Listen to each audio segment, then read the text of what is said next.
Xin chào các bạn. Canh bí đao nấu củ cánh gà là một món canh rất được ưa chuộng bởi vì nó rất là ngon, ngọt và có tính giải nhiệt rất là tốt. Hôm nay mình sẽ chia sẻ với các bạn cách nấu món canh này sao cho xương thì mềm, nước ngọt và bí thì giòn xanh chứ không bị mềm nhũn và không bị vàng các bạn nhé.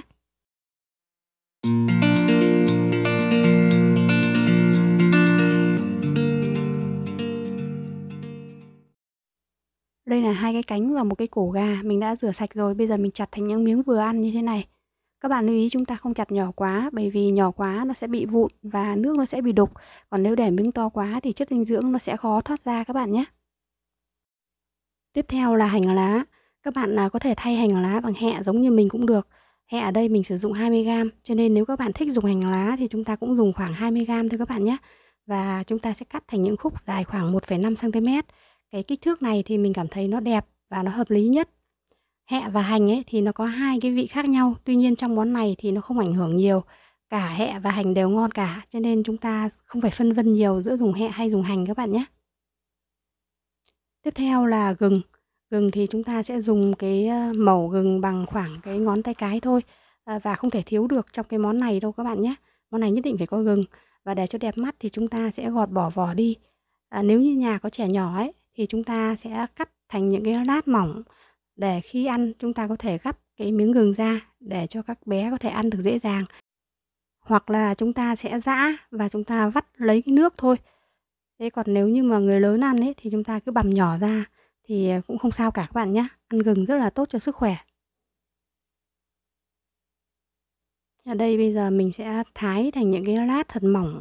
Chúng ta thái mỏng thì cái chất dinh dưỡng ở trong gừng nó ra sẽ được nhiều hơn.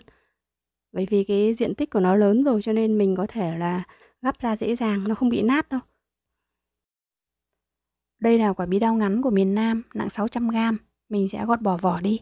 Không biết mọi người nhận xét như thế nào nhưng mà mình thì mình thấy là quả bí đao dài của miền Bắc ấy ăn ngon hơn quả bí đao ngắn của miền Nam này. Tuy nhiên nếu như không có thì chúng ta sử dụng loại nào cũng được các bạn nhé. Sau khi gọt bỏ vỏ rồi thì mình sẽ phải khoét bỏ ruột, bởi vì cái quả bí này cái ruột của nó hơi bị chua.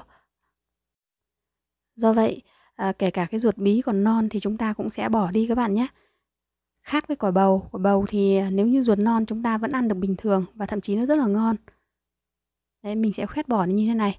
Các bạn nhớ khoét kỹ một chút, nếu không thì nó sẽ có cái vị chua, nó ảnh hưởng đến cái chất lượng của cái món canh của mình.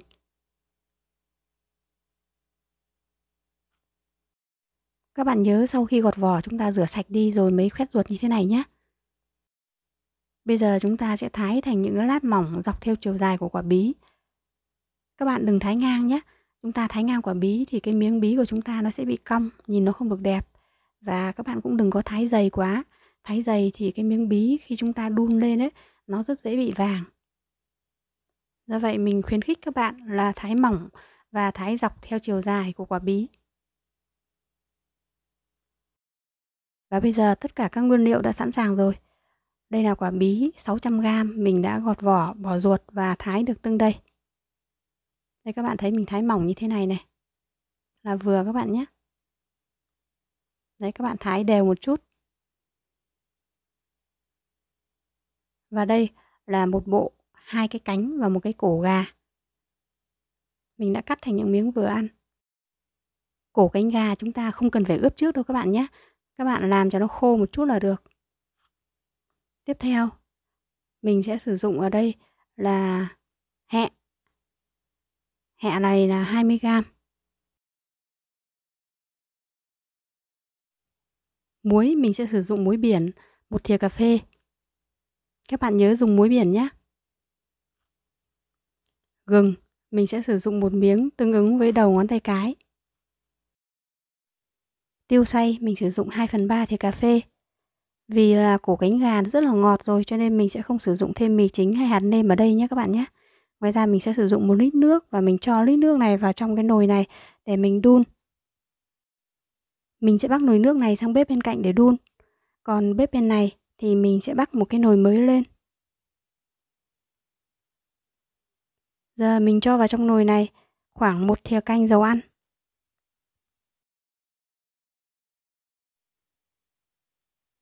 Đợi cho dầu nóng lên thì chúng ta sẽ cho gừng vào, chúng ta phi cho cái gừng nó thơm lên các bạn nhé.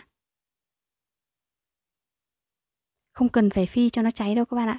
Chúng ta chỉ phi qua thôi. Khi cái mùi nó dậy lên là được rồi.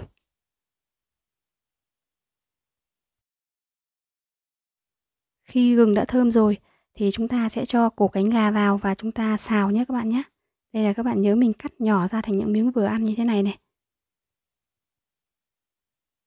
Đấy, mình cho vào và mình sẽ đảo để cho cái gà của chúng ta nó săn lại. Các bạn nhớ đảo ở lửa nhỏ thôi nhé, bởi vì bây giờ mới chỉ có dầu ăn chứ chưa có nước. Nếu như chúng ta đảo ở lửa lớn thì nó rất dễ cháy. Chúng ta đảo nhỏ để cho cái nhiệt độ nó ngấm vào miếng thịt từ từ và nó săn cái phần da lại. Thực ra không nấu bằng cổ cánh mà chúng ta nấu bằng miếng thịt gà thì nó còn ngon hơn rất nhiều. Cổ cánh là chúng ta tận dụng thôi. Đây là da nó đã săn lại rồi. Bây giờ mình sẽ cho hết cái phần muối này vào các bạn nhé. Một thìa cà phê muối này chúng ta sẽ cho hết vào và chúng ta đảo để cho nó ngấm vào cái miếng cổ cánh gà. Tuy nhiên là nó sẽ không ngấm được hết vào bên trong đâu. Thì lát nữa chúng ta cho nước vào ấy thì cái mặn này nó vẫn có thể là hòa tan ở trong nước bình thường chứ không phải là nó ngấm hết vào trong miếng gà được các bạn ạ. Chúng ta sẽ đảo một lúc khoảng 1 phút để cho cái muối nó ngấm vào các miếng thịt gà này. Đấy, chúng ta chỉ đảo khoảng 1 phút thôi các bạn nhé. Và bây giờ nồi nước ở bên cạnh đã sôi rồi. Mình sẽ dội nước sôi vào trong cái nồi gà này. Đây là cái nguyên tắc nấu ăn rất bình thường các bạn nhé. Nếu như tất cả mọi thứ ở trong nồi đang nóng thì các bạn nhớ phải dội nước sôi chứ chúng ta không dội nước lạnh. Để đảm bảo cho các cái chất dinh dưỡng nó không bị biến đổi và nó cũng sẽ ngon hơn các bạn nhé. Chúng ta sẽ đun khoảng 20 phút ở lửa nhỏ để cho các chất ngọt nó được tiết ra ngoài. Mình đã đun sôi được 20 phút ở lửa nhỏ, bây giờ mình sẽ cho bí vào các bạn nhé. Bây giờ cho bí vào rồi, chúng ta sẽ đun ở lửa lớn. Các bạn đừng đun ở lửa nhỏ nhé. Đun ở lửa nhỏ thì nó sẽ rất dễ bị vàng bí. Và các bạn nhớ vớt bọt nếu như thấy có bọt. Sau khi nước sôi mạnh được khoảng 30 giây thì bí của chúng ta nó đã bắt đầu chín, nó đã chuyển màu trong rồi. Mình sẽ cho tiêu bột và cho lá hẹ vào. Nếu như các bạn dùng lá hành thì chúng ta cho lá hành vào nhé. Sau khi cho lá hành hoặc lá hẹ vào thì chúng ta sẽ tắt bếp luôn và múc ra bát. Ở trong bát nước rất nóng, hành hoặc hẹ nó sẽ tiếp tục được chín. Vậy là bát canh bí đao nấu cổ cánh gà của mình đã hoàn thành rồi, các bạn thấy không? Một màu xanh mướt, rất là ngon, rất là thơm. Cảm ơn các bạn đã xem video của mình. Nhớ bấm đăng ký kênh, like, share ủng hộ cho mình nhé. Và bấm nút chuông để nhận thông báo khi mình ra video mới. Hẹn gặp lại các bạn ở những video sau.